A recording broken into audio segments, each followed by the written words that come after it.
Good evening, and welcome to the Town of Abingdon's Historic Preservation Review Board's special called meeting for December the 17th. This is a citizen board appointed by the Town Council to interpret and uphold Abingdon's Historic Preservation Ordinance, which is Chapter 44, Section 2-4 of the Abingdon Zoning Ordinance that protects the historic district of Abingdon, which has been designated the Old and Historic District, along with all of its contributing resources, including buildings, structures, and sites, from negative encroachment resulting from inappropriate construction, design, alterations, or demolitions. Our review process is guided by our own design review guidelines, which are based on the United States Secretary of Interior Standards for Rehabilitation. Our aim on this board is to provide a positive bridge between the design review process and property owners seeking to make changes, working together through the natural partnership that exists between us for mutual good.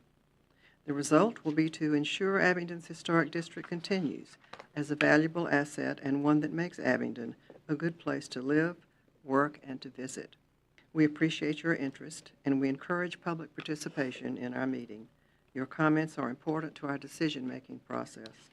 Anyone addressing the board will approach the podium and identify your first and last name and give your complete mailing address. I'm Betsy White, the chair. Roll call. Mr. Boyd? Here. Mrs. Pillion? Mrs. Hartshorn? Here. Mrs. White? Here. And Mrs. Bunn? Here. We will dispense with the approval of minutes from our last meeting, and we will proceed to our certificates of appropriateness applications for tonight.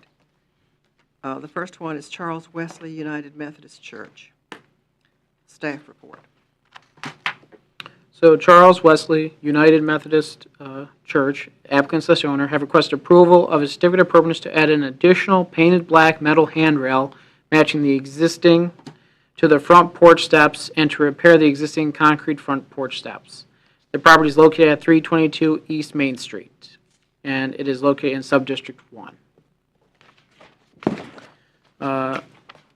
Background: in 1873, Thomas and Elizabeth Stevens of Knox County, Tennessee, conveyed this lot and the house upon it to D.B. Madison, Andrew J. Profit, Jupiter Perry, Charles Morin, James Williams, Mathis Willie, and Wyatt Chappell, trustees of the Methodist Episcopal Church of Washington County, Virginia, with the provision that the house be used, kept, maintained, and disposed of as a place of divine worship. The house was removed and the present church building was completed in 1878. A dedication service was held and a copy of the service and items contributed to the church hangs in the church foyer.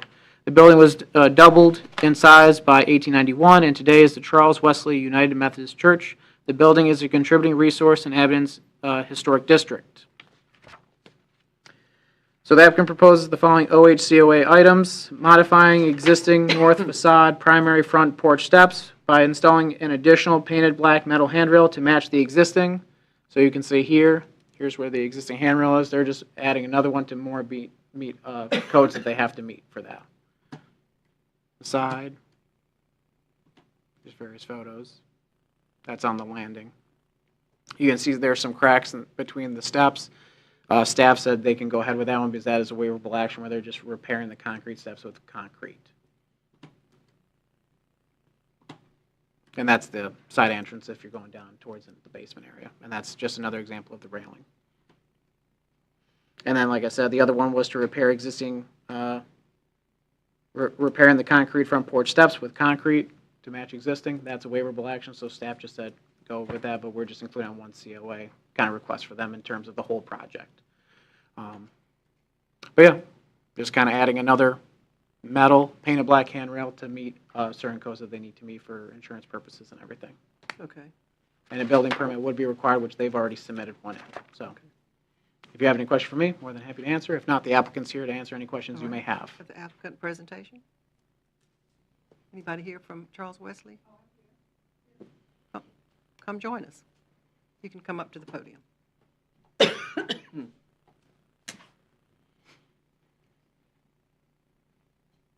Right there, thank you. Just My name is Patricia Sovey, so I'm here to represent Charles Wesley. All So right. we're located at 322 East Main Street. So our insurance has recommended that we make these changes. So that's why we're bringing it before you. All right. And so just to clarify, the changes are, number one, a new handrail to match that one just on the other side? It would be between the expanse. Oh, in the middle? In the middle. In the middle, Yes. okay. So it'd be a coming and going Okay, support. okay. And then the other is to repair the concrete that needs repairing? The gaps in the concrete, upper and lower levels. Okay. So did you say that we do not need to include that concrete? You do not need to include the Okay. concrete because that's something staff has already deemed a waivable action. We're just including it since this way they have it on one project. form. Okay. So we really have one thing to approve, is the second handrail in the middle that Yes, matches ma'am. that one. Yes. All righty. Any questions from anyone? We're ready for a motion? I'll make a motion that we approve the COA as presented. Christy Hartshorn makes the motion to approve the COA as presented for the middle handrail in the middle of the steps. Second that. All right, thank you. Thank Wait you for a minute, inviting us to this we got to meeting. vote. We got to vote. Do I have to vote? Yes. No. Any further discussion? Any public comment? All right. Roll call. Mr. Boyd? Aye. Mr. Hartshorn? Aye. Mrs. White? Aye. Mrs. Bunn? Now. Thank you for inviting being here. Thank you for being here. Okay. The second application is Michael G. McLaughlin and Susan L. Mayhew, certificate of appropriateness for window replacement located at 117 West Valley Street in Abingdon. Staff report. Michael G. McLaughlin and Susan L. Mayhew, applicant/owner, have requested approval of a certificate of appropriateness for the removal and replacement of all existing painted wooden double-hung true divided light windows. The property is located at 117 West Valley Street and 212 Mason Place. You saw this a couple weeks ago. Pretty much all the windows are original to the building. There's only a few on that kind of accessory structure that are that more kind of aluminum ones that are not original. According to Place and Time, Volume 2, written by Nancy King, the H.M. Elliott House was built in 1928. The house remained in the family until 1978. According to the Department of Historic Resources, VCRIS database, both buildings are located within the Abingdon Historic District. Expansion 1986, and both are considered a contributing resource within the Abingdon Historic District. Staff findings. The applicant proposed to remove all existing painted wooden double-hung true divided light windows with painted wood-clad and vinyl or aluminum double-hung simulated divided light windows. The applicant request is based on the existing windows containing asbestos, plate glass, and being painted shut. As a certified local government, CLG, we can submit questions into the Department of Historic Resources, DHR, and be distributed to other participating CLG localities around the state. Staff submitted a question concerning the replacement of original wood double-hung true divided light windows with wood-clad and vinyl or aluminum double-hung simulated divided light windows due to asbestos and concerns about energy efficiency. In addition to reaching out to other CLG localities in Virginia, staff contacted the City of Charleston, South Carolina to inquire about the same topic. The overall consensus was that original windows can be replaced if they are absolutely without a doubt beyond repair, and that's the window itself. However, the replacement windows would need to match the existing original windows exactly with no deviations whatsoever. Otherwise, the original windows must be retained. Based on documentation and field observation, staff can determine all existing windows associated with the main building and the majority of the existing windows associated with the accessory building are original or an early addition to the building and are contributing architectural features to each. All painted aluminum storm windows are a non-contributing architectural feature. First, according to the asbestos report produced by Taff and Fry, only the caulking associated with the windows and doors tested positive for asbestos. However, the caulking itself is not part of the window or doors themselves, but used as an insulator between the window or door and the brick veneer. All existing windows and doors should remain or be removed and then reinstalled, and the asbestos caulking or any other asbestos mitigated properly. Second, before I move on to the second point, we did reach out also to DHR itself to see what their recommendation would be, and their recommendation would be to retain the windows, the original windows, abate the caulking around the window if there's any asbestos caulking around the window, and abate the opening, and then reinstall the original windows. So that is from DHR themselves. Second, plate glass is historically appropriate type of glass to be used given the date of construction being 1928. Plate glass became heavily used in the late 19th and early 20th centuries due to industrialization. As an existing building, the plate glass would be acceptable because no changes would occur and be exempt from building code requirements. The only instance where plate glass would need to be replaced with tempered glass is if a window is within a bathroom, depending on the window's location within the space. Third, once operable, historic windows have been painted shut or nailed shut for years. However, these painted and nail shut windows can be made operable again by either removing existing paint in an appropriate and safe manner, or nails can be removed. Lastly, energy efficiency can be achieved in a multitude of other ways as outlined in Preservation Brief Number 3, entitled Improving Energy Efficiency in Historic Buildings, where methods can be implemented that do not harm or destroy the historic integrity of the resource or the contributing architectural feature. The Secretary of Interior Standards also does not recommend the replacement of historic windows due to infiltration of air. Overall, all aspects of the existing painted wooden double-hung true divided light windows except for the aluminum storm windows are in keeping with the 1928 construction date, and the replacement of these windows would greatly diminish and threaten the historical integrity of both buildings. Furthermore, based on the responses from other localities with historic districts and design guidelines, original windows to a contributing resource should never be replaced unless totally beyond repair. If approval is granted where these contributing windows are replaced, this would set a precedent for all original or contributing windows in the historic district and put many other contributing resources at risk or losing historical integrity. Here's just some photos just to show you again of the buildings. This is the main building that fronts Valley Street.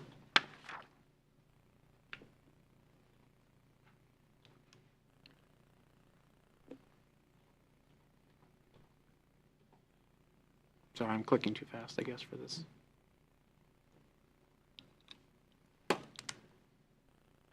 Again, this is the window that's in your packet, but all the windows essentially look like this.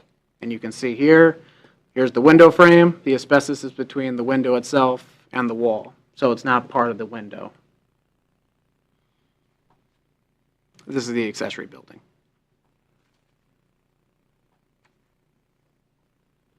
If you have any questions for me or would like any further explanation with any of the things I heard back from any of the other CLGs or DHR, more than happy to I don't think provide we any have any other. questions, do we? No. For Gabe at this point? And the applicant is here, Mr. McLaughlin. May Thank I you for ask- being here. My name is Michael McLaughlin. I have Susan Leahy with me and her son Ben. And my address is Post Office Box 820, Grundy, Virginia. And I thank you for meeting this evening and listening to us. I can tell you that we love this house and we'd love to fix it. And we were very excited when we started on it. And we'd still like to fix it. And it's kind of like a patient that goes in the hospital with a really bad heart problem. You'd like to keep the heart you've had all your life, but sometimes you've got to have a replacement to get by and live on for the future. And there's parts and pieces of houses that just have to go as time goes on. And you allowed us to replace the roof and, you know, and these shingles. And if you hadn't done that, that would have been really, I think, disastrous for the house. And, you know, the windows are the only other component. We're not going to be back here about any other component of the house, on the house or the building, other than these windows. And we don't want to replace these windows with something completely different. We want to keep the architectural look that they had in 1928, and we want to be able to take these storm windows down and actually see the windows on the house. We prepared a resolution, which we left a line out of it. I hate to say that. May I bring this around and You may. provide you this? Got a line around on it. Maybe I could read it to everybody Yes. at the same time, and then I'll give it to you. You can pass it This is the motion that we have. I move that due to the present condition and asbestos contamination of the windows in the house located at 117 West Valley Street and the cottage located at 212 Mason Place in Abingdon, Virginia, that it is necessary that the windows be replaced in these structures, and that Michael G. McLaughlin and Susan L. Mayhew, the owners of the house and cottage, are permitted to replace these windows in the wall of the house nearest to Valley Street with new windows appropriate to the period and style of the building. These windows should be insulated glass with simulated divided lights and raised muntins permanently attached to the face of the glass. This is right out of your replacement window guidelines. They are permitted to replace the remaining windows in the building with new windows appropriate to the period and style of the buildings. The front windows would be just wood windows, like the original, but we propose that the rest of the windows could be clad in pre-finished aluminum or vinyl with insulated glass, and that'd be clad on the outside with simulated divided lights and raised muntins permanently attached to the face of the glass. And the reason we like to have vinyl or aluminum is I've been involved with two projects, one the Appalachian School of Law in Grundy and one a house I built on Watkins Branch, where we put wood, individually divided light windows in. And basically, this was in the 1990s, and we've been listed two different brands and listed good brand names. Within less than 20 years, we had rot in the windows, and the house had to have most of the windows replaced in it. So, you know, the wood there was a lot of wood that had grown for a lot more years back in the early part of the century, and today's wood just doesn't hold up quite as well as that is out against the weather and so forth. So we propose, that's our proposal. Now, why do we do that? I'm going to pass out, in case you don't have it in front of you today, pictures of these windows again. And I'd like to ask, if I may, if I could ask a few questions of Mr. Christopher. Mm-hmm. Is that possible? Sure. Sure. Okay. You filed a report, Mr. Christopher, in regard to these windows, and in that report, you did not disclose the name of any individual that reported to you, did you? What do you mean? You didn't give us the name of who you talked to. You talked to somebody, I can give it to you. okay? Why didn't you give it to us when the report? I can give it to you. Mike Pulis, who is from Department of Store Resources, he's our rep for the Southwest region. And I asked them about if the windows are in good condition, should they be retained? And they specified, yes, Well, that's did what. you tell them they were in good condition? Mm-hmm. And most, You did. yep, and they are. You think those windows are in good condition? They are not beyond repair. Did you talk to anybody other than Mike Pulis? Mm-hmm. Talked to, questions we got back were from City of Norfolk, City of Charleston. Who did you talk to at those places? They sent me an email. It was Elizabeth Nowak. Did you talk to them or just correspond to them? Corresponded with them because that's how we do for the CLG. Do you have the email you corresponded with? Mm-hmm. Could I see that email? Sure.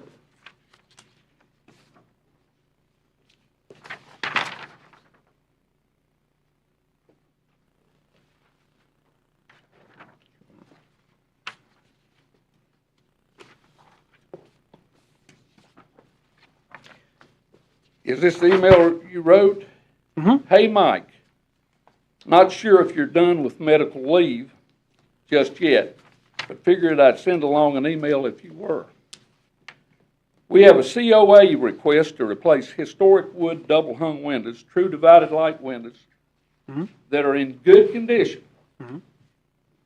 but the caulking around them have asbestos. However, the asbestos is not part of the window at all. The only asbestos is the caulking between the window itself and the wall of the building, acting as the insulator between the two. Could you please provide some insight into how DHR would handle this. My thinking is the historic windows would be retained. However, they would be removed, the asbestos abated from the window, and window frame that came in contact with the asbestos in the window opening, and then reinstalled. So you told him the windows were in good condition. Mm-hmm. And they You are. told everybody that. And they are.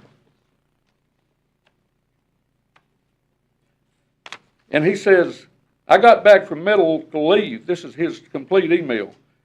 Just in time to prepare for last week's board meetings in Richmond. Thankfully, all went well on both fronts. I am in total agreement with you about the windows, and the Secretary's standards for rehab definitely support an approach keeping all components of the windows, but ablating and replacing the caulking. Mm-hmm. Okay. That's the kind of response you got, right? Mm-hmm.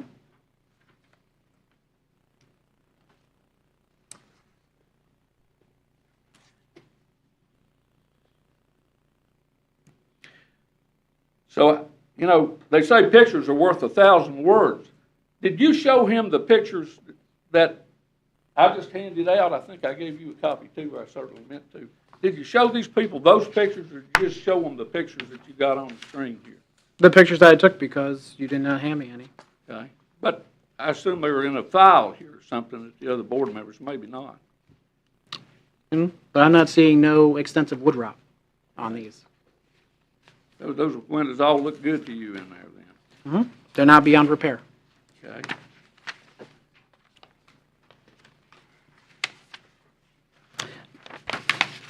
This is Have you the, looked at all windows inside and out? Mhm. Have you? I looked at all the ones on the outside because that's what I can, that's what they have purview of. Inside of the building? This Did you also, ask to go inside the building? so this window right here that you're showing, Yeah. that's part of the back side, and that is one of the aluminum windows. Okay. That one could be replaced with what you're asking for. So now I have a letter here I'd like to present to you.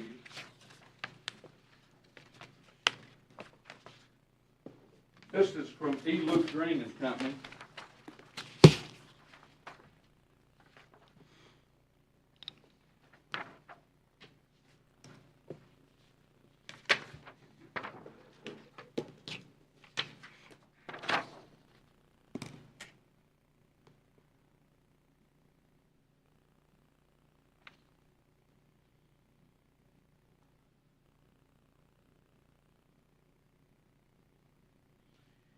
And in this letter, they're recommending that the windows be removed in their entirety, and they have advised me that the windows should be removed and disposed of.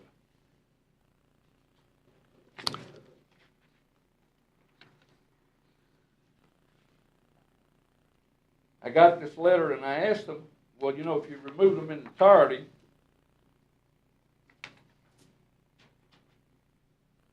what should you do with them? Fix them or whatever? And this is a letter that says additional information, they should be disposed of in their entirety. And the point from this company is that they will not certify that all of it, without removing and disposing of the windows, they won't certify that all the asbestos is gone. And we have also heard that today from another window company, and that is Taff and Fry from Whitney Taff.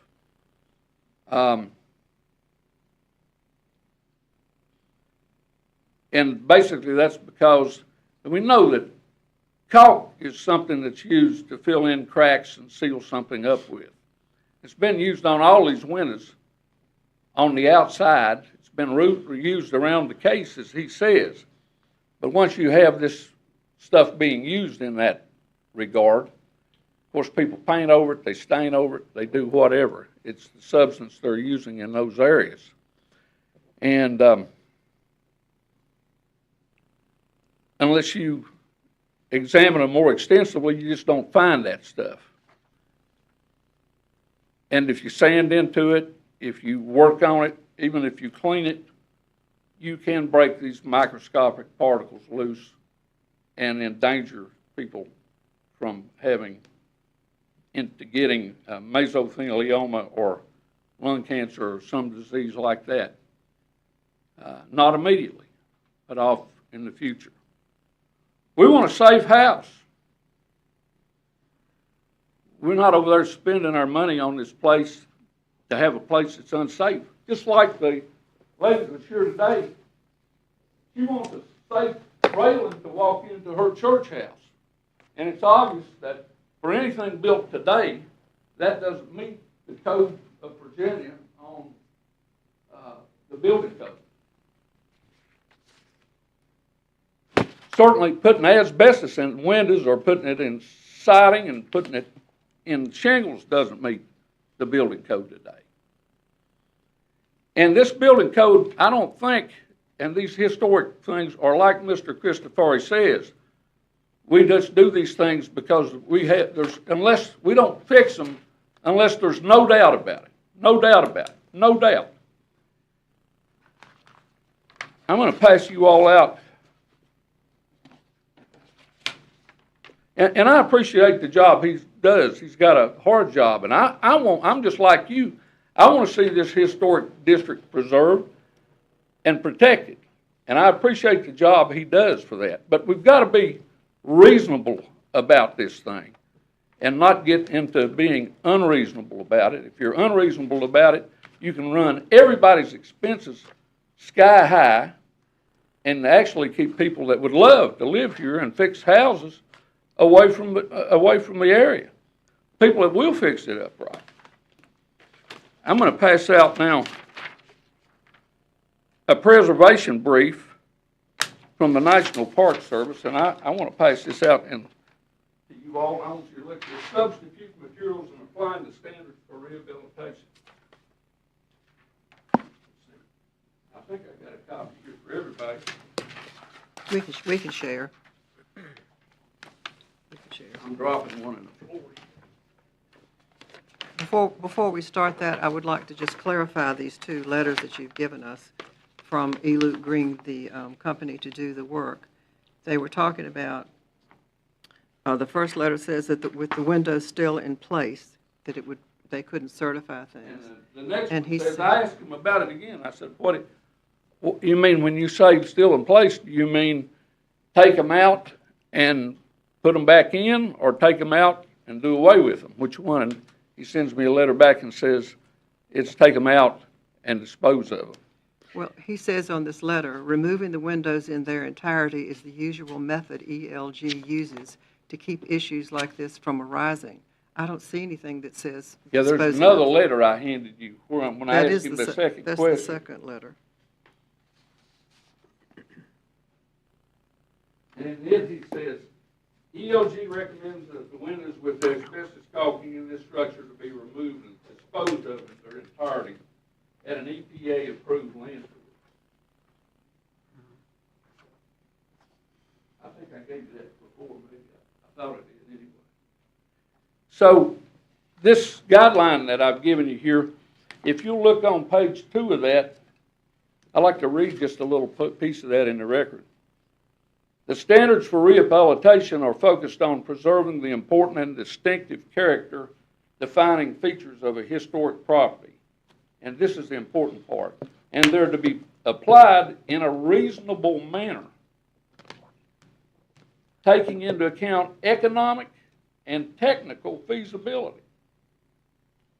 The standards have an inherent flexibility that facilitates their application to diverse projects, historic properties, and conditions. They are to be applied on a cumulative effect basis when the overall effect of all work in the context of the specific conditions of the property and the project is consistent with the property's historic character.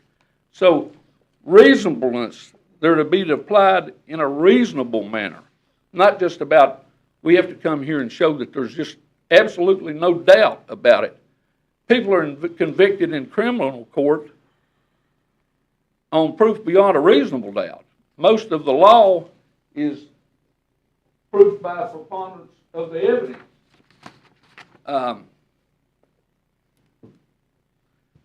So we think undoubtedly, more likely than not, if you examine these windows, you can see grave problems with them.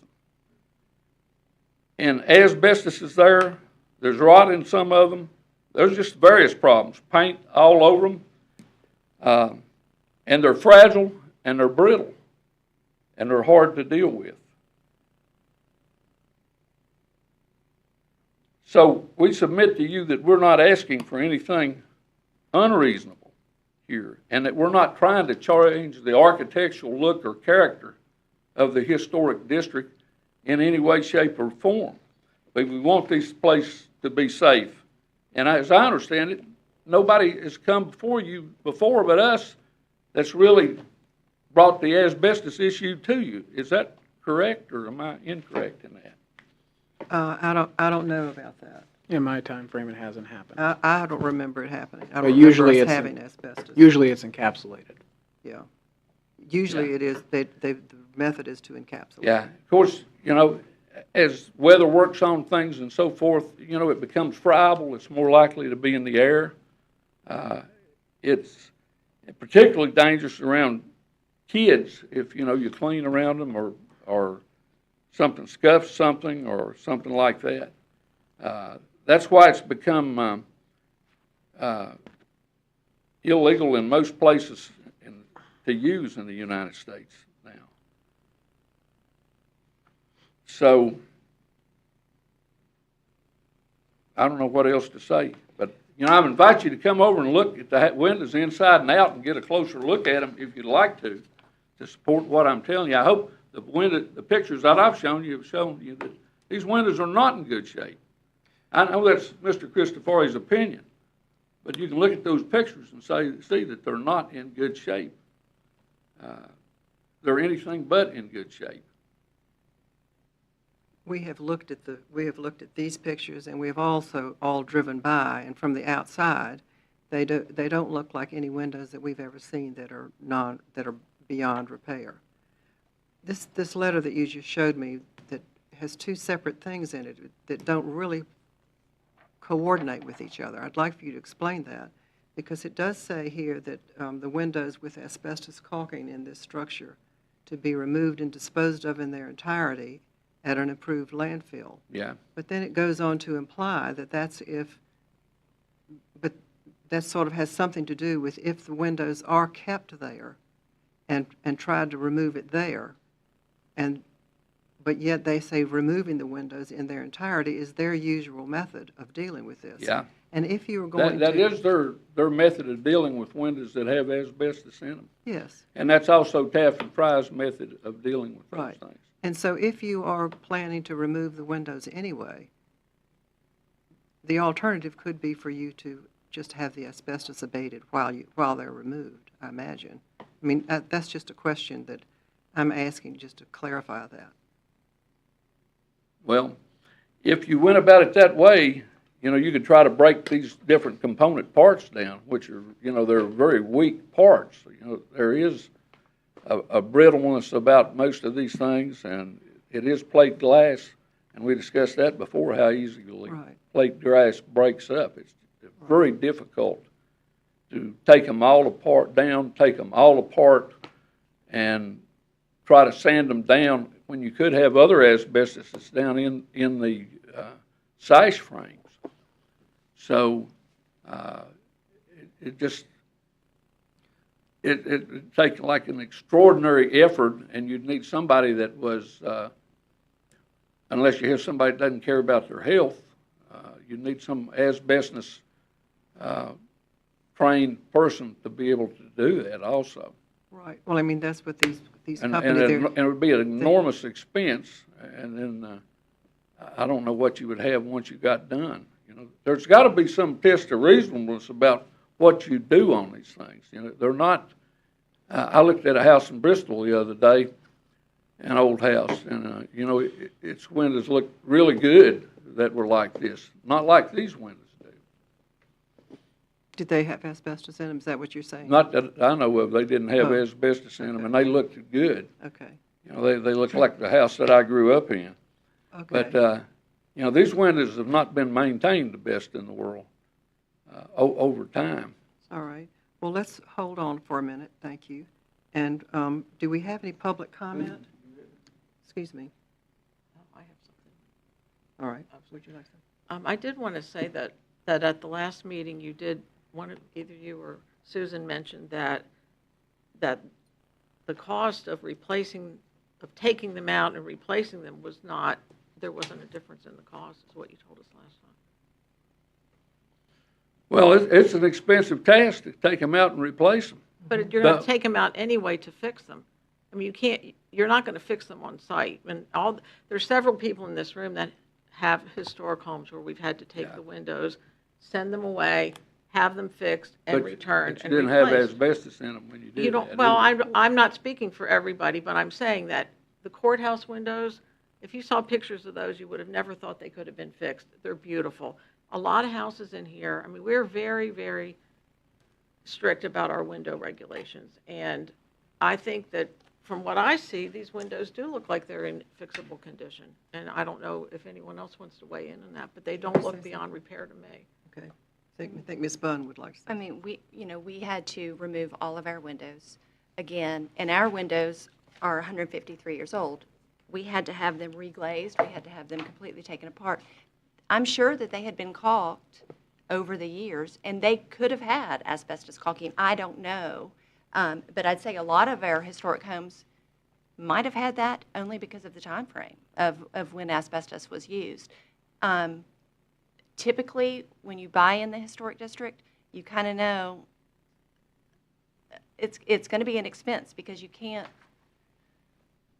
you have to, refurbish. And it's not, I mean, we have to remove. I mean, again, all of mine had to be reglazed, and we had to have a historical window specialist do it. But you didn't have, you're 153 years back, there's a timeline when asbestos began to be used heavily in the United States, and you find some houses that were done inside that timeline that still don't have asbestos in them.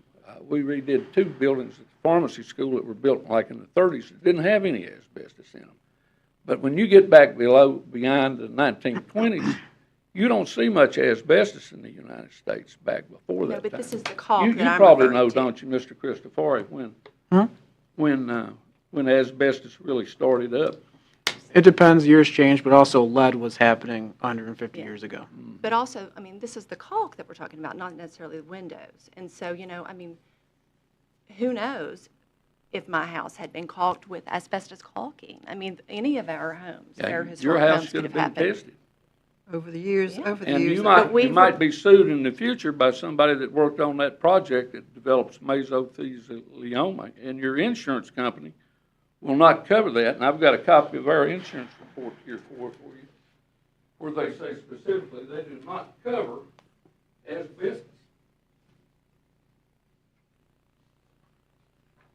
Look right down there in that bottom part.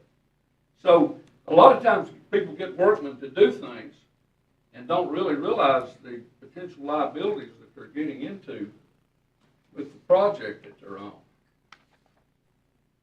Anytime you get an old house before 1985, any commercial building built before 1985 in Virginia, before you can get a building permit on it, you have to submit an asbestos report on it. That's not required, though, for a residential home, but it should be. In fact, they'll let you take the asbestos out of your house. You can go in and do it if you want to yourself without anything on it. That's not illegal to do. But it doesn't mean that you should be doing that. You can, if you're out doing demolition work, though, you have to be an licensed asbestos contractor to be able to do that. And the 3 biggest companies around here that do that are E-Loop Green, which, Susan, you have some papers on E-Loop Green? Right in there. They're probably the biggest, you might want to come up here and look at those. Well, we realize that and appreciate that you're going through asbestos Yeah, abatement companies, they're of like the course. biggest Yes. asbestos Right, so you have the right people people on in the place. in the eastern United States, out of Knoxville, Tennessee. Right. And Taff and Fry, of course, is a really big contractor, also in this area. Yes. That does a lot of things. And I guess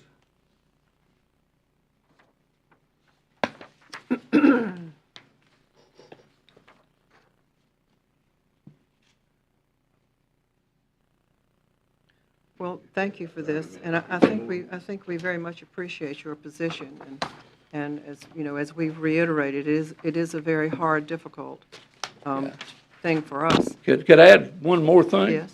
Most of the contractors you talk to around Abington, in fact, maybe nobody here other than the companies like Luke Green, which is a licensed contractor in Abington, have licenses to actually deal with asbestos. You know of any asbestos contractor in Abington or that's regularly working here other than one of these really big three that come through here? Luke Green, Taff and Fry, and D.H. Griffin are the three biggest ones. Really, That'd be more of a there's building few other people question. that do that. What'd you say? That'd be more of a building department question. The building department. So, you know, I hope you take all that into consideration. You know, we want our house to be safe. We don't want to be exposed to potential lawsuits due to asbestos. You may not got a asbestos thing, make it harder for somebody to prove that you did have asbestos there if somebody sanded it off. But we've got one that says it has it, and these guys aren't willing to certify anything unless we remove these things. And, you know, that's, we're kind of in a catch-22. Mr. Christopher wants us to do something else. We're saying we want to make it look just like it did. We just want to replace the windows with something that's new and basically looks the same as it did in 1928. And we'll leave the storm windows off of it. It'll look a lot better without those old storm windows on. Okay. Thank you. Thank you. I appreciate you listening to me. Thank Sorry you. to go on so Well, long. no, we appreciate that very much. It's time for public comment, if we have any. We have one?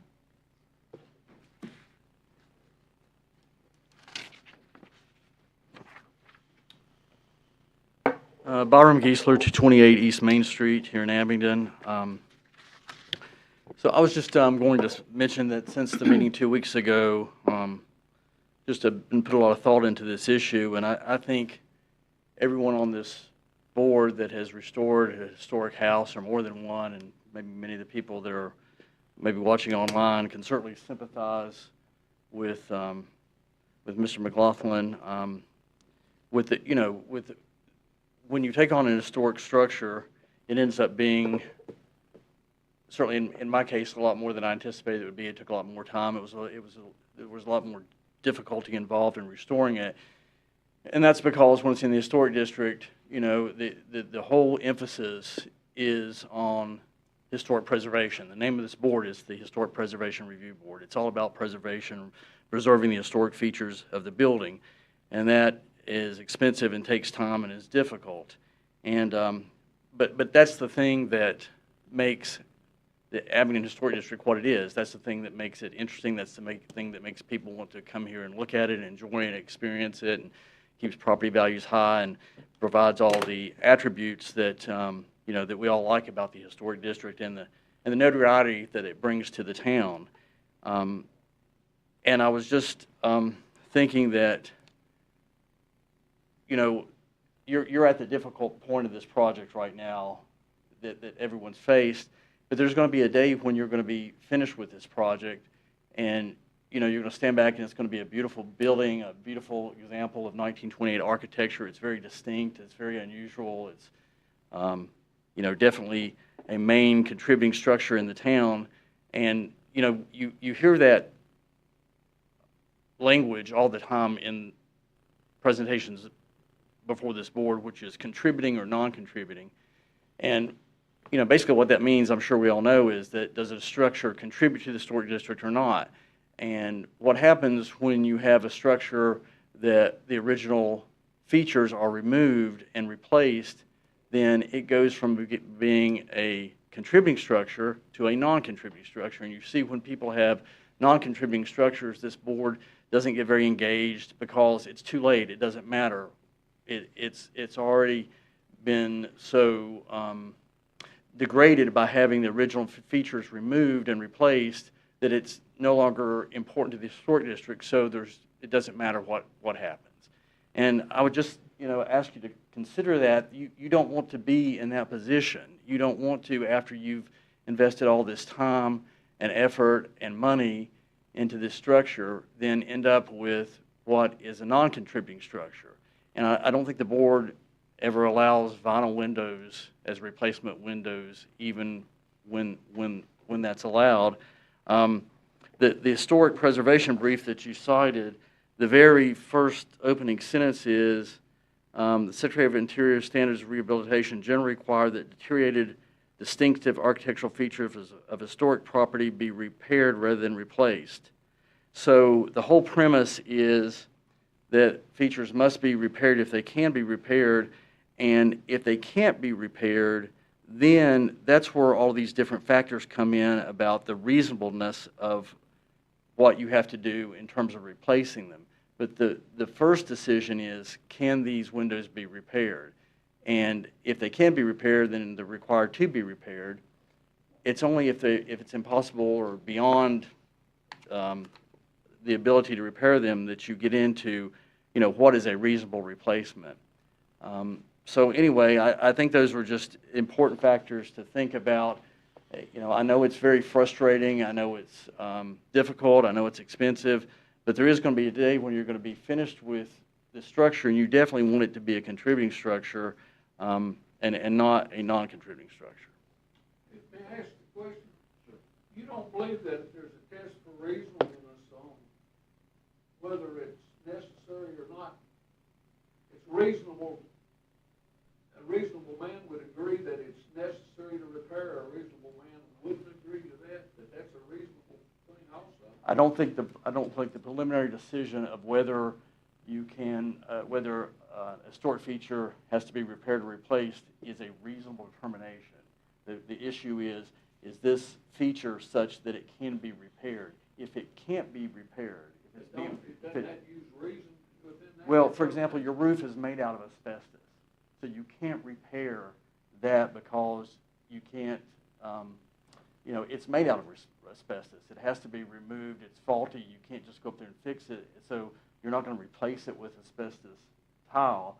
So obviously it would be reasonable to do what you did, which is take it off, put on something that is similar to it, but not it. But that's a whole different consideration about whether these windows can be repaired. The issue is the asbestos caulk, not the windows. The windows aren't made out of asbestos. They're in historic restoration terms, they're in pretty good shape. The issue is, can those be repaired? And they can be. It's the caulk that needs to be abated, not the window. So I know you're bringing a legal issue of reasonableness, which we deal with in court. But you don't agree with Mr. Christopher that there's got to be no doubt about it. Well, I think the issue is the highest standard of proof that you've ever heard in the United States of America. No doubt. Well, You admit that, don't you? well, I think the issue is, can they be repaired? Can they be repaired? Are they capable? What's the standard of proof of that? It's not no doubt. I've never seen it in America other than in the criminal case proof, even beyond a reasonable doubt. Well, with windows, in my building, we had windows that half the frame was missing, half the glass in the entire building was missing. Major sections of wood were gone. So what we did there is we took what was left and then we replaced the missing parts by having those refabricated and put in and then reglazed and redone. So it's very. Did you have asbestos in your window? We had asbestos in the building, not in the windows, and we had to have that abated with a firm approved to do that. So you have asbestos in this, and you admit that caulk is something that you use to patch holes and crevices and cracks when you're building, and then you paint or you stain over it in quite a few cases, don't you? Well, I think you're probably right, but there's firms we that's drill what all of these, but they've used it on all of the outside, so we really, high likelihood anything that was done on those things could have been done there and painted over or whatever. So it's the unknown asbestos. Well, once you have the caulk removed, you're going to repaint these windows. That would encapsulate anything that you're concerned about. But they're going to remove it, but they won't certify that everything is gone But on these windows without taking them out and disposing of them in a landfill. But once you take them out, have the asbestos abated, by a company that's capable of doing that, and there are companies that that's what they do, then aren't you going to have those repainted and then put back in, so anything that's there would be encapsulated just like it's always done with asbestos? Well, they have to be sanded down. Would that be by part of the workmen or process whatever. I mean, you would, I would, To try to find that, and I mean, they're brittle, old windows. Taking that in its course, you're dealing with mighty weak, fragile things to do that with. that's all I have. Thank you. Thank you. Thank you. Thank you very much. Any other public comment? And I just have one more thing to say, if I could, please. Just to close. And, again, Susan Mayhew, the owners of the home. I said it at the last meeting, I'll say it again. While I appreciate your role in preserving the historical character of the home, integrity of homes, I ask for a reason. That the board not place more emphasis on historic preservation and the health and well-being of the owners and occupants of the house. Thank you very much. Any further comment? Any questions or comments up here? Okay. Are we ready for a motion? I can make a All motion. right. Based on the staff findings, the information presented by the DH, or Mike Pulis, and the other CLTs, I move that we deny this COA. Okay. Ms. Hartshorn has made a motion to deny the certificate of appropriateness to remove the windows as presented, to replace the windows, to replace the windows. Correct. Second? I will second that. Second by Ms. Bunn. Any further discussion? Roll call. Mr. Boyd? Abstain. Ms. Hartshorn? Aye. Mrs. White? Aye. Mrs. Bunn? Aye. Thank you. We I'd like to thank the board for your consideration. we appreciate your Ask you for, patience here. what is their appeal from your decision? So, I can go. There is an appeal process. So there is an appeal process. You have to file it with the town manager, I think within 30 days of the decision. And then it would go before town council. Thank you very much. Thank you very much. Sorry we can't accommodate you. All right. I don't think we have any old business, do we? No, I don't think so. Just planning preservation day for May 1st. Getting that going, so we're Is that putting in. totally set? Yep, that's totally set for All May right. 1st, Friday. And the plan is to hopefully have Mary Ruffin do a first kind of keynote speaker for how we updated our nomination forms. Okay. And the big thing will be retirement and people getting to hopefully see it finished, if not almost finished by that point, up and running. That's nice. Do we have a date to reschedule our training? Or the So if you could, discussion based on the yeah, training? so if you could watch all those, so I apologize for the inconvenience. I The attended weather it. did it to you. Yeah, I was attending an exam. I passed, so that was good. Oh, that's But the snow had other ideas, so I was able to get to Lexington and had it pull over. So if you guys could all watch those webinars that I included in there, and then we will have a discussion day. That was my overall goal, is we watch a webinar and talk about how it fits with Abington and what we could incorporate. So that'll be in the new year, and we'll have a kind of a discussion workshop day Okay. for those. Do we have a date, goal that we need to try to look at these? I would say by the end of I would prefer January 15th, because I have to report to DHR. Their report's due January 31st.